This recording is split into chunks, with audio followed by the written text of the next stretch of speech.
Hey YouTube! No, I'm a bit partial to a Westone Thunder, so this is a Thunder 2 in Midnight Blue, which, yeah, you can sort of see there. It's not actually black. This is the set neck one. Look at the way the thing goes. Actually, there's bolts, like painted over bolts that will come in from the inside and below the neck pickup. So this is like my Prestige 227's the same thing. I thought it was a neck through, but at some point, what year's this one? This is an 83.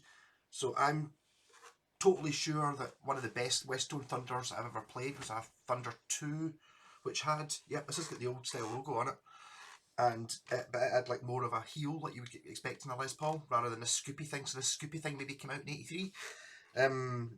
This one, I think my pal bought it as a husk. I don't think it had the pickups or any of the knobs, the electric bits, and he's gone for a sort of chrome thing, which I quite like. This idea is a wee bit strange. There's a bit of a, I totally want to bend that with a pair of pliers, but I don't want to snap it because it's not mine. And it's got like a sort of, the tail pieces in these are normally quite ornate things, and I keep seeing people complaining about it. I think they're a funny size, like the tail piece, and it's also quite ornate and they snap. So it's always a bit of a pig to get a bit that fits in there. So this has got like a sort of a thing that goes under. I had the strings going over it, but the strings kept coming off the thing. I think they're meant to go under. And as you can tell, I've got a squonk strap on. Yeah, so basically all I did was, all I had to do was wire it up. So the bridge pickup. Oh, come on. Okay, that switch will be getting a bit of scoosh. Bridge pickup. The switch here is a coil choice switch, so in the middle it's off. If you put it back the way, this is the bridgemost pickup, push it forwards. It's the neckmost. I'm going to double check that, but I'm pretty sure this is the neckmost. And it, yeah, and if you go back the way, it's the outside. This works the opposite way on the neck pickup, so when you're in both positions, when you're in the middle position, you get inner coils, humbucker, outer coils, and then two tones.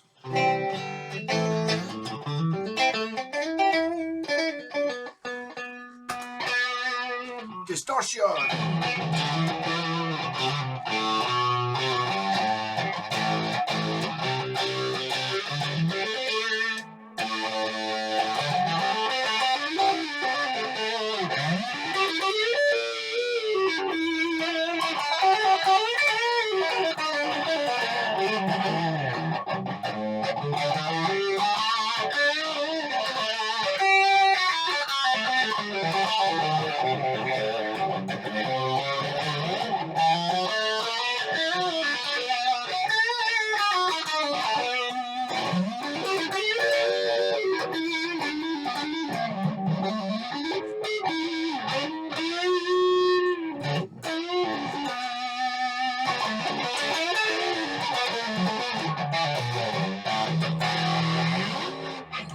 So, this happened last time. This is just going to be a short video because, I mean, okay, this one's had a couple of extra bits put on it, partly because this was smashed. This is obviously a solution to it, but it's gone for something that looks a little bit ornate. It's like kind of, that's actually a bridge from an old 70s thing, I think, which has got like wheels to straighten out, and this is I think the strap button must not be dead centre. It's a wee bit off centre, but it's been kind of adjusted.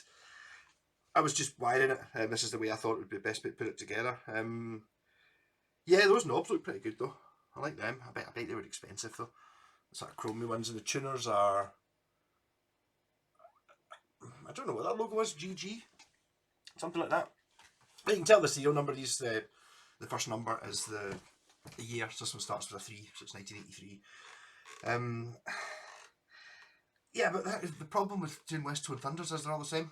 The consistency. Okay, this one has got a nicer neck scoop, but the bolt-on one and the one with the Norton that doesn't have a neck scoop, it's the same guitar. It's I'm not sure exactly what the makeup of the body is. Some of the solid ones were solid maple.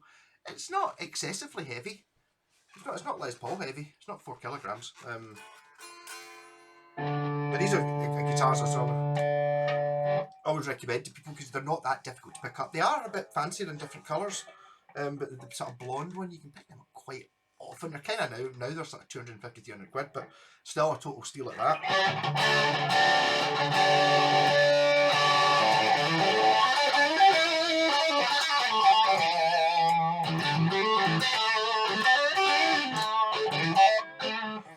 this is just like a way to tell whether you want it to be in or out, or coils. I know it wasn't. There was just a two-way switch in it, but I just thought I'd put a three-way. It takes exactly the same amount of time. It gives you another option you can just ignore if you really want to. But now you know it's off when it's in the middle.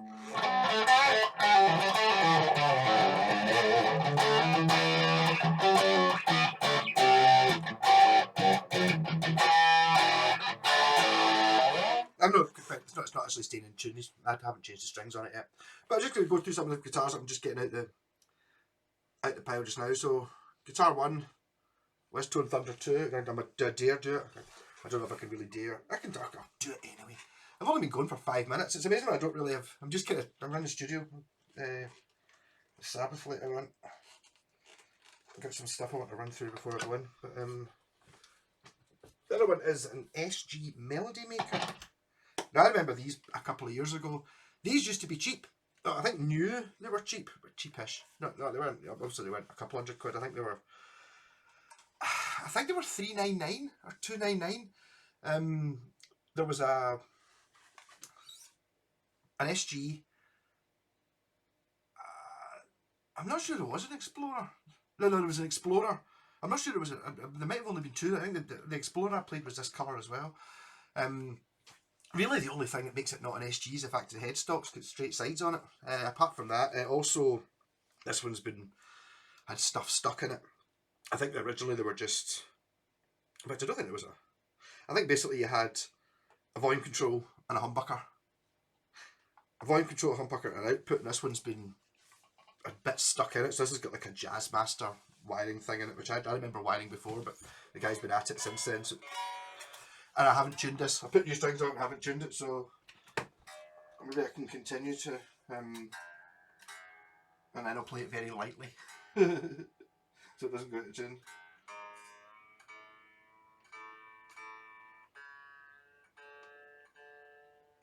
I also just lowered the action a good bit, so that's why it's nothing like in tune.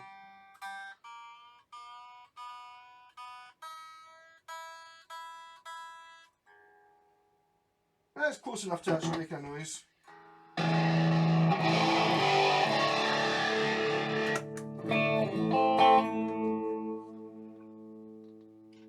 Yeah.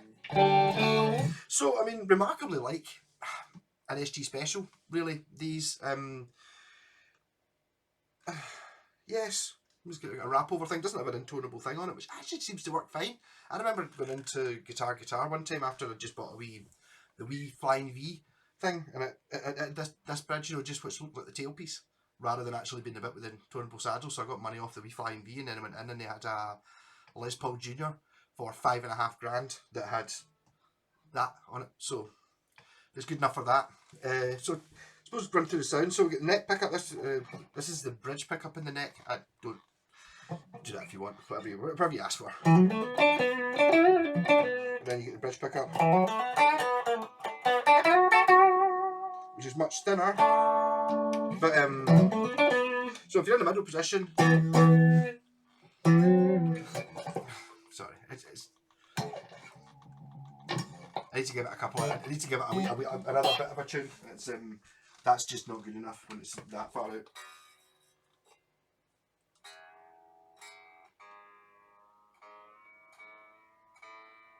It's awfully tempting to just do like full setups in these guitars, but I've got to charge more money for doing that.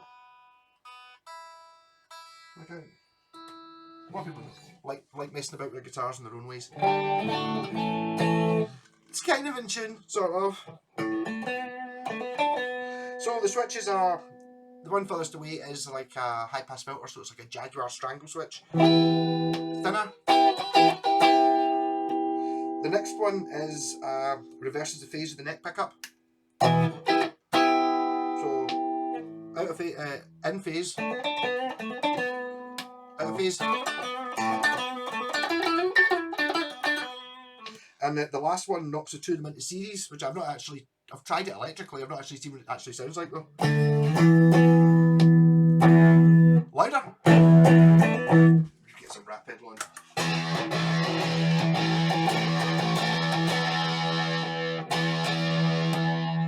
So it goes both in series and, well, that's both in series,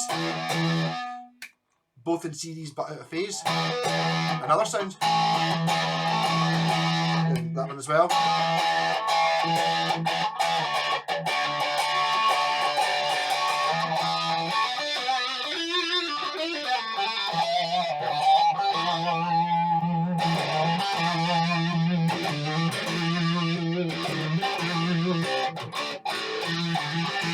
The other thing it does is with this series switch, which is I was kind of talking about this in the Jimmy Page wiring, but I've done it in this one intentionally. If you're in the series mode, this switch doesn't do anything when you pull it up, but it turns the guitar off when you go down, because I've basically disconnected the bridge pickup from the circuit and I'm feeding it into the neck pickup. So you can actually, you can sort of use it as a stutter switch if you actually wanted to.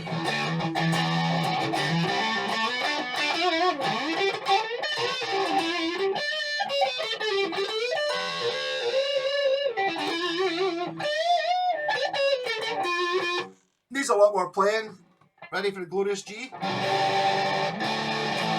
That's actually got it that much there.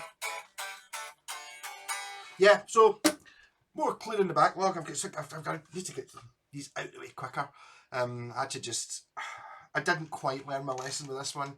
What I didn't learn with Bob's Jimmy Page one. What I should just have done was take the whole thing to bits and then just start again, which I ended up doing, but I spent an hour trying to make what was there work first. No, just that's what I'm doing from now on. It's just going to be a complete rewire. All this trying to find out what bit's missing and what's not right is just, it takes longer than actually just doing it right. So I actually know what's going on. When I drew this circuit and didn't even test it until right now. Well, I know what I'm doing. Yeah, so there you go. 2 guitars in 12 minutes. I'll be beating that. Okay, I meant to put up a picture of our video out for a walk with Troy. I might put that out now, actually, and then put this out tonight. I'm not sure there's going to be a live stream on Sunday. We're possibly playing a gig in the Clutha Vaults, but I don't know yet. If not, I'll do it Saturday night. So, what have I still got another 2 guitars to do with this chap.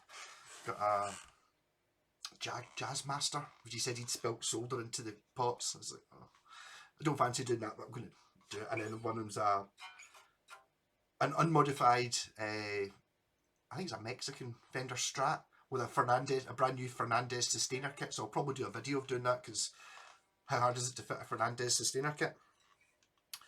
We don't know. Rock on.